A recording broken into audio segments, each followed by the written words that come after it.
Hello, and thank you for choosing our iK7 portable car stereo. Let's go over how to install it. Before we start, let me introduce the two types of mounts provided in the packaging, which are crucial for securing the screen in your car as a permanent fixture. Okay, this is the 3M mount. You can adjust the angle of the screen flexibly.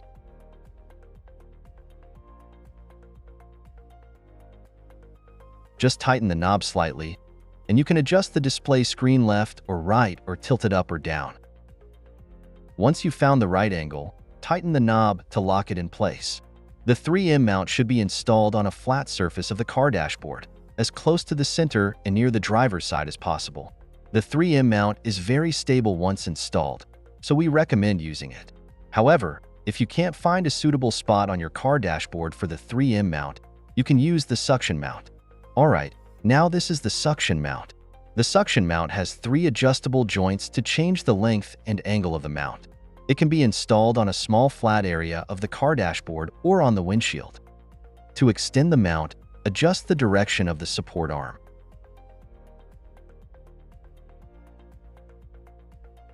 Make sure the screen sits firmly on the car dashboard and isn't suspended to keep it stable while driving. Be sure to press down on the handle to secure the suction mount in place. When removing the CarPlay unit, lift the handle. Choose the mount that best suits your car. Now, let's go over how to install the 3M mount.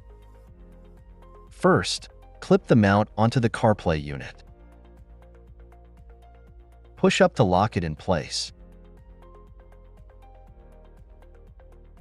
Find a flat spot on the car dashboard, stick it on, and then adjust the screen to face the driver. Before applying the 3M mount, make sure to clean the surface where it will be attached with a damp cloth, then dry it with a dry cloth to ensure the area is clean and smooth.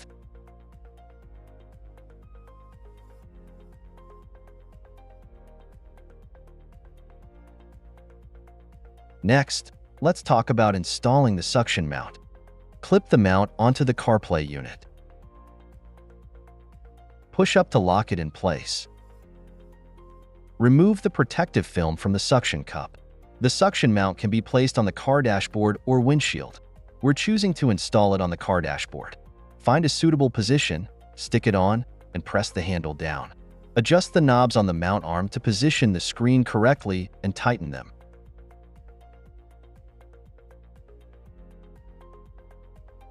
Adjust the screen's angle and tighten the knobs.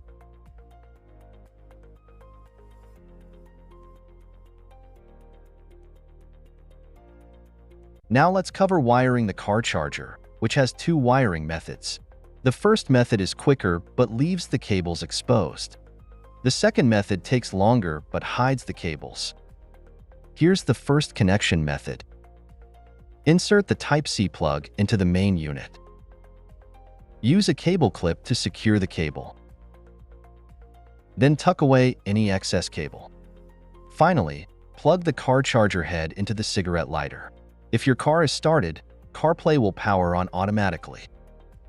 Once CarPlay starts, you can extend the front camera for better visibility and adjust the lens angle to center the image. Now for the second connection method. We'll wire the car charger and rear camera together from the start. Insert the Type-C plug into the main unit, and then plug the rear camera connector into the circular port below the Type-C port. Use the cable clips included in the package to secure the car charger and rear camera cables. Stick the cable to the lower edge of the windshield.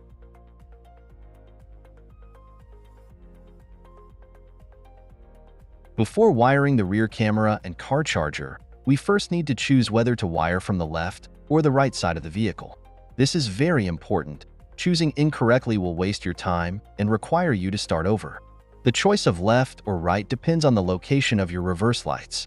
If your vehicle has reverse lights on both sides, we recommend wiring from the right side. If your car has reverse lights on only one side, you should wire from the side with the reverse lights. If your car's reverse lights are in the middle at the back, we recommend wiring from the right side. Use the pry tool from the package to tuck the cable into the gaps and hide it. Then find the thicker car charger cable and use a cable clip to secure it here. Hide the cable as shown in the video.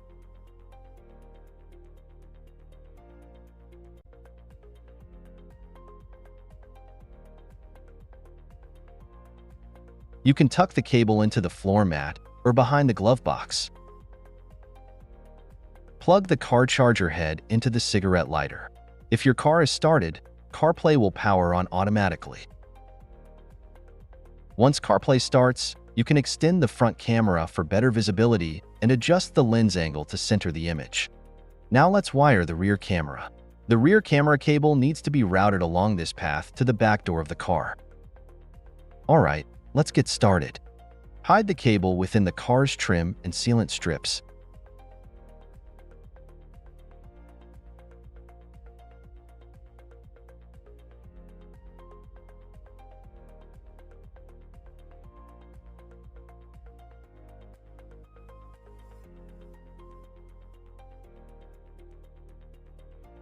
We've routed the rear camera cable to the back door of the car. The installation of the rear camera involves 2 steps. First, mount the rear camera above the license plate for the best angle.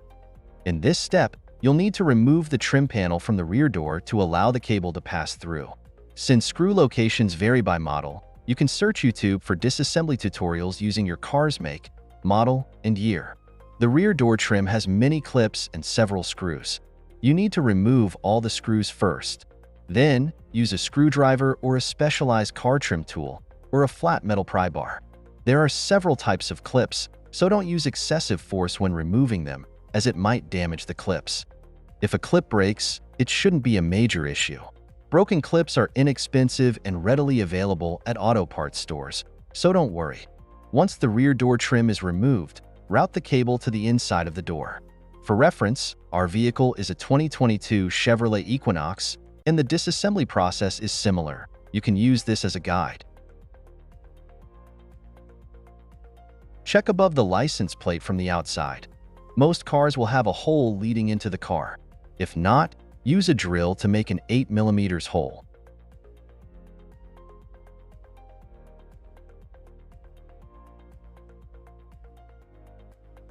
Once found, remove the rear camera, thread the cable through the hole,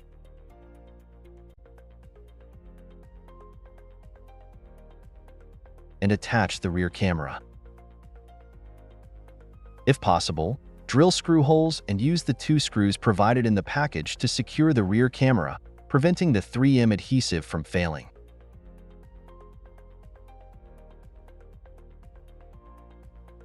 Tighten the screws on both sides of the camera to secure the camera's angle. Connect the cable we just routed and plug it in. Okay, we've installed the rear camera. Step 2.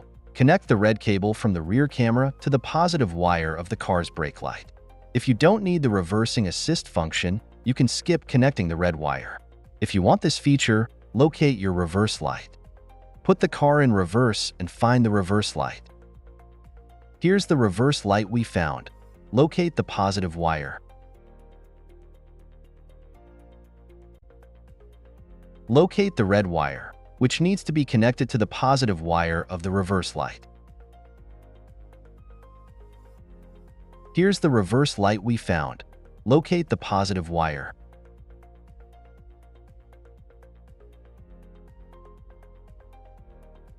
Please make sure to turn off the engine to cut off power and avoid electrical shock. Use a utility knife to strip a section of insulation from the wire, being careful not to damage the internal copper wire. Strip a section of insulation from the red wire as well.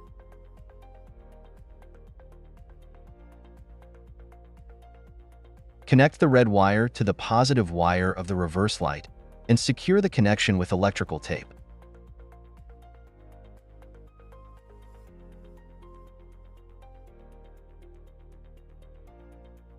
Close the rear door, put the car back in reverse, and check if the parking assist feature is working correctly.